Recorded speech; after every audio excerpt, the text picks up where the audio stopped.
Jatend migawo mar arita Kipchumba Murkomen onyiso obila kod jotend arita mamoko mondo omed jiwo tekogi e kedo kod njore ma okwako Kenya.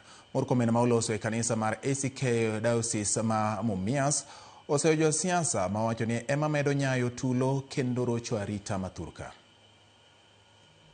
And I therefore call upon the county commissioner and the county security team.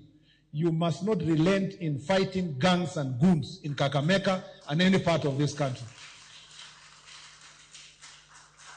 Bwana county commissioner, tunaenda uchaguzi. Usipembereze mtu. Wacha ni blamiwe mimi kwa kukua ngumu kwa magoons na gangs.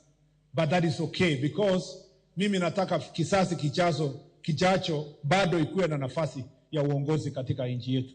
Bishop, I want to pledge to you, like I have pledged, I pledge to the president and the government that we are going to do everything to deal with goons and gangs that have terrorized innocent citizens in this region and in the entire country.